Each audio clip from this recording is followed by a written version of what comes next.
was only a little lad then, but I remember going to school before I was due to go to school at the age of 5. I can remember the children playing in the playground and was left in the playground when all the children went into the classrooms, and I was in the playground on my own. I can remember that, and it was close to a pit called Aladdin as well. My father used to work down the pit.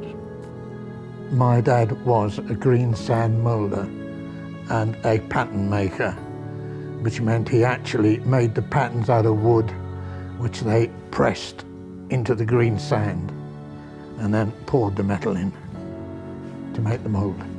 He was unemployed for 5 years. I take it he drew the dole, as we knew it, in South Shields.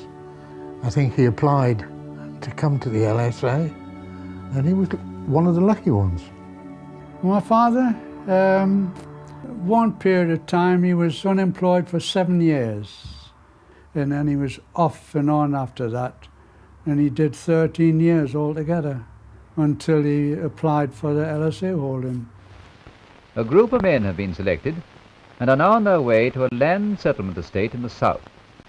I'm the warden here, and on behalf of the Land Settlement Association, I want to make you welcome. There's employment for all of you, for as long as you like, and not for a master, for nobody but yourselves. After we got on the train at Newcastle, I can remember looking up at the farm. And that's when I saw my mother cry. But, and I can remember getting on my mother's lap and saying how much further have we got to go, because it was a long journey. I do remember getting on the train. I take it was in Newcastle. I know we used to have 2 Hearts Mountain roller canaries, and I can remember seeing them being held on the platform, and I think they were forgotten, so we never did bring them down. So we actually lost they never arrived. Came down here for 6 weeks without the family, and I think they helped to plant all the poplars along Chalk Lane. They helped dig the ditches and mark out the plots of land. That was their training, I suppose. When the land is ready for cultivation, the men start real agricultural work by doing some simple job like planting potatoes. Dad, when we first came, I believe you had to have pigs, you had to have poultry. You were told what to grow, literally. The prices were terrible, very hard to make a living.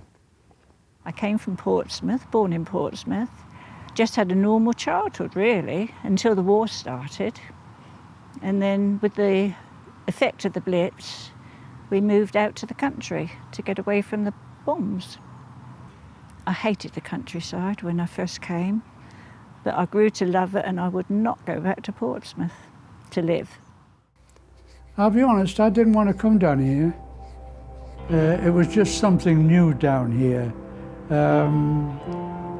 It was new in the sense that my father had to start and work here for to grow crops and that. Silverton before the LSA was very quiet, mostly fields. The pubs were always full of the locals then, but there was nothing else to do but go to the pub. Then the land settlement took over, then they built the extension to the school. After the war, there weren't any out-of-work people, so the military or the LSA people said that people with 5 years agricultural experience could come in and take a holding on. And that was a way of starting up. We moved down here in 1954 at the end of January. There was deep snow on the ground and it was awful, absolutely awful. The snow was all over the furniture and And along came a lorry full of lights for a Dutch light structure that we were going to put up. That went straight in the ditch, lights and all. So it was nothing but excitement, really. And I said to him, I wish we hadn't come. It was so awful. The LSA had decided that, by then I think that horticulture was the way forward. And we were one of the first people that didn't have to have pigs and chickens. So therefore they were looking for people with experience really in growing. You had to go to an interview.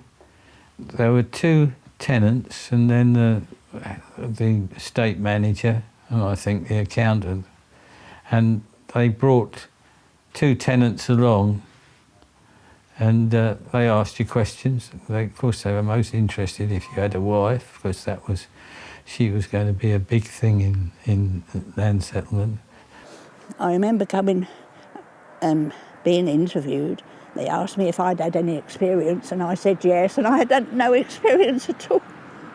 Don't tell anybody. All the questions they asked me were about my background and where I'd worked, and had I done 5 years, because that was a compulsory thing, and would I be happy to be working all hours God made for sometimes not a lot of reward. It was really focused on Will, because he was going to be the tenant, but really I came in at the end, and what experience had I got, and how was I going to manage that with housework and running the house and that sort of thing. And I can remember saying, oh, it's a question of getting your priorities right. And Mr. Scott went like that, because he always dropped one eye. And I thought, oh dear, what have I done? And then they were all on a long table like that, behind the table. And so he dropped one eyebrow, and then he went, did you hear that, Mr. Bullard? And I thought, oh, let's muff that up, I thought. So, but he didn't. We were okay, weren't we? Yes, we got a letter of approval later on, didn't we? Well, the LSA was basically a cooperative. You bought and sold through the cooperative. All the selling was done by the management, and if you wanted to buy heaters or fertilisers or whatever, you had to do it through the LSA. We would go out and cut lettuce through the night those days, and then have to put them out by 7:30 the next morning. We used to have the produce, put the produce at the gate every morning, and they come round and collect it all up. And when we were at the height of picking, we had a trailer brought up for our own stuff to be on, and they come and fetch the trailer away. All the pigs and that sort of thing all had to go through the LSA. And when they first started, there used to be a gentleman over at Batchmere who had a horse and cart. He used to go around and pick the produce up there. And the boxes were then collected, they went to the packing shed, and then they were distributed to London or Bristol or Manchester, wherever they wanted to go. And they took their share. I can't remember really what their share was, but they gave us a fair price. You know, sometimes it was good and sometimes not so good, and sometimes very bad. We had a very bad period. When it was, we were really in serious trouble. You know, prices were down or the growing was bad, but everybody was in the same boat. But we all pulled through, got on with it. The wives and children do their part and help to plant late crops of potatoes. Most of the women worked on the nursery. I think there were a few who were either nurses or teachers, but on the whole, most of the friends that I got to know all worked on the nursery. Because you needed 2 people, you needed to put the hours in. You were, in actual fact, going out to work, but you could pop in and put the potatoes on, or pop in and see if the joint was cooking, and then you go back out again, and you learn to balance the 2, yeah. Well, on the land settlement, we did look out for each other, and with the wives group in particular, we tried to make sure nobody was lonely or left with a sick child, and we didn't realise that this lady was having problems with her first child, and we should have been there for her, because that's what we did. Because you are isolated, you are, you know, on your own, certainly out on the Batchmere estate more than anywhere, I think. It took a strong woman to be a good tenant's wife, yes. The wife was more than half of it, yes, you were together and you couldn't do it without a good wife. Ones with good wives did well. If you had children, most of us had a baby minder microphone and a long, long cable up to the nursery so you could hear when they woke up and dash indoors and deal with them. So I used to take them out on the holding with me. They used to sit outside the greenhouses in their prams or whatever, or go indoors and have a sleep, and I would carry on working and go back and make sure they were okay. Well, it was a done thing that all the children, you know, at all the holdings, would all help. You know, it seemed a natural thing to do for them all, help where they could. You had a huge playground, really, for children, as long as you were careful. And Alistair was quite a determined little independent chap. And he'd obviously decided that he didn't want to stay on 130 anymore. And he must have been probably about 4, because we had a wall between us and the main road. And we looked out, and to our horror, we saw this little bobble hat going along the top of the wall, but out on the road. And when he was approached, he said he was going, he'd had enough. We had a good time in a way. We worked hard when we had to work hard, but like the afternoons when you had to go down to the stores to get a packet of fertiliser or something like that, you met the fellas down there, and there was usually had a joke or learnt the gossip. The sense of community, it was very good. Everybody knew each other and all helped. A very good community, because everybody helped each other. If you had any trouble, somebody would come and help you. And the houses were small those days. Well, the windows were old-fashioned windows, and of course you had to get the bed in upstairs, and we had that was a thing. You had to get a ladder to push the bed up to get it in the window. We take the window out, you know. That was the sort of thing that went on. Of course, that all made you all pull together. You all help one another, yes. We used to have quite good clubs, you know, youth clubs and all that, and we got on well with all the children from the LSA. All my mates were from the LSA, so. You just get involved with things locally, so. And then later on I was running the badminton club in the packing shed, so. That was where Peter Richardson met his wife there.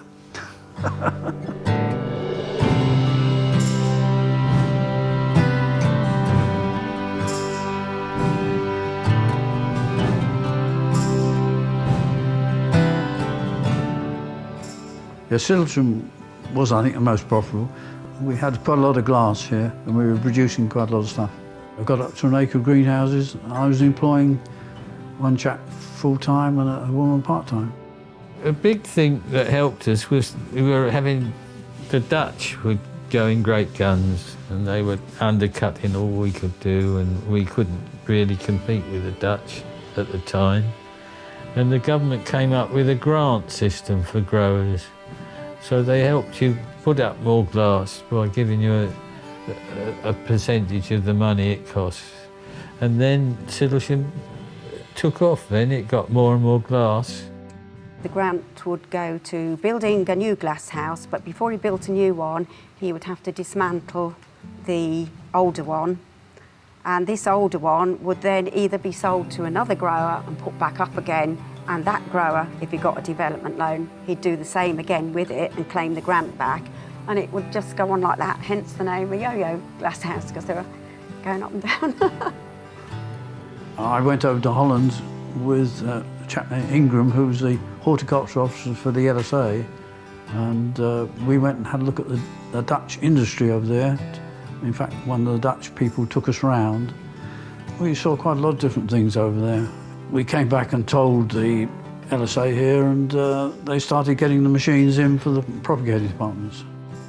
Our biggest year, the most we grew, I used to keep good records, because I like keeping records. 25 tonnes of tomatoes in a year, a season. 25 tonnes from 10,000 plants. And 66,000 lettuce. We were the biggest, probably. We did do very well with tomatoes and things compared to the others. In fact, the land settlement was very good. We supplied all the sort of Marks and Spencers and all those things. After a while, you got to the stage where you felt that they were trying to run you. They'd come in and say, well, why are you doing that? And one felt, it's my business. If I want to do it this way, I'm going to do it this way. Okay, I've got to sell through you and buy through you. I will do that. I'll stick to the rules. But you got to the stage where you felt that certain people were trying to manage you. And so you did get to a little bit of them and us. You know, after 16 years, maybe we felt it was time to go because we were getting too big for our boots, I suppose. Really. Yeah.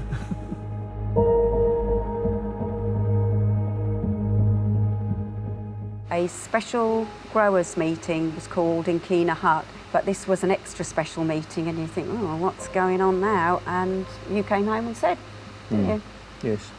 That the LSA was being closed down by the government. So, bit of a shock. Oh, in 1983, the Margaret Thatcher closed the LSA down. Yeah, it was a shock, really. We heard it in the first thing in the morning before we went to work, when I heard it on the radio. You wonder how you're going to carry on.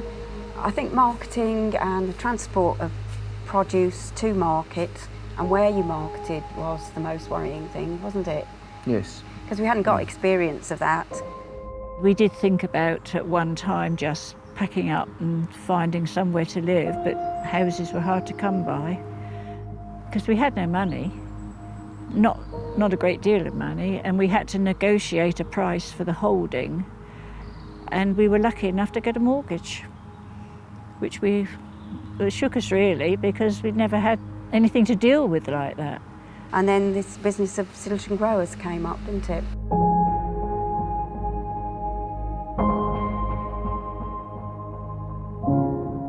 After the closure, Sidlesham Growers was formed, which were mostly old tenants, all the tenants. I think most of them joined it, and it carried on in a way like the land settlement.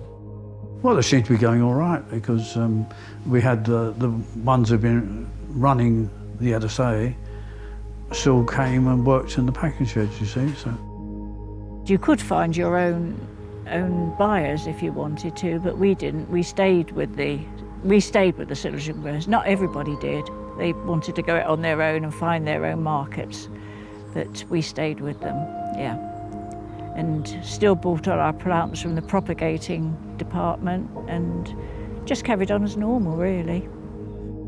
I don't think I wanted to go in with a group. I wanted to be on my own, and that was sort of my ambition at the beginning. And I was on my own after that, as regards to the holding. Well, I know we had a great problem with punnets because we used to put edible flowers in punnets, and you had to get a punnet that fitted the box exactly to make it work. Then you've got to store them. The LSA stored all the boxes, and you could have the boxes in 50s or 100, but we had them where you sort of minimum order of 5,000, and you've got this sea of boxes everywhere that you could store and everything. I knew one grower, he ended up with 20,000 boxes and a shed full of boxes. He couldn't go in the shed, it was full up with boxes.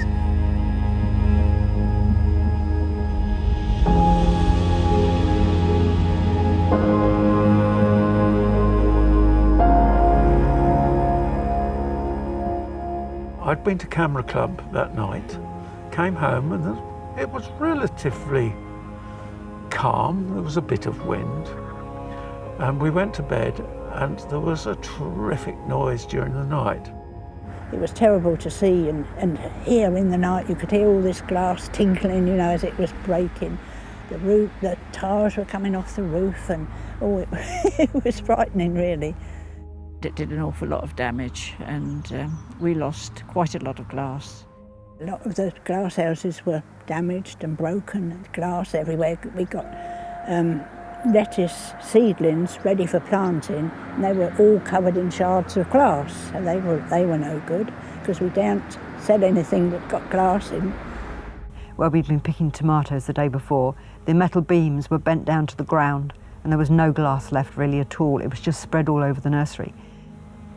Prop house, the roof had gone and all the plants were upside down in different places, just all off the benches, just horrendous. Somebody said, the best thing to do is go down the pub and get drunk. But I don't really drink, so that wasn't an option. And people were just amazing. People just came and picked up glass. They'd say, I've got half an hour to spare, I'll come and pick glass up. And we'd have a whole row of people that, you know, some of whom we hardly knew, on their knees picking up glass. I mean, it was almost got cheery. People would go, oh, I saw another skip of glass go off. And then, of course, you went out on the Selsey Road and there were skips of glass coming up from the land settlement as well. In that way, it was community and it made it not as bad as it could have been. But we got over it and we kept going. Phoenix come out of the fire or something. Something like that, isn't it? I think some of why you carry on is that you don't want to fail. You want to see it through, and I think that's quite driving. That you don't want to pack up and say, well, we didn't sort it out and we couldn't manage it. Yeah, challenge. Battle on. Yeah, battle with the weather, battle with everything. It was my father-in-law that came to the LSA. I realise now what those men went through after living in a place like Jarrow, to come out of a shipyard and come to an alien place like this for them and making a go of it, basically. I think people want to remember the LSA because of the life they've had on it. Think how big a local school we've got and how many youngsters that started life down here. I think the land settlement made the village. It made the village. We do appreciate what the LSA gave to us, or did for us, because it was of great help when we started off. Handing it to us on a plate, really. Yeah, they did say, you take care of the growing and we'll do the transport and the marketing. Yeah. And then when you're dumped in it, you realise someone's done an awful lot for you, don't you? We came down with nothing, and in the end, we bought the place and the house and the land. We bought it. So we must have achieved something over the years, and yeah, I am proud of it. It's taken a lot of hard work. Oh, yeah. It was a hard life. You had to work hard, but you knew you were doing it for yourself, you see, and your family. The fondest memories of being with your family all the time. We were side by side with their children, and we saw them grow up. And I said to my granddaughter the other day, she was a bit upset because her O-levels weren't so good. And I said to her, Jessie, I've got 2 O-levels. I've got a good family, a wonderful family. I've built a house, I've planted some trees. What can be better than that? O-levels don't matter. What matters is how you manage your life.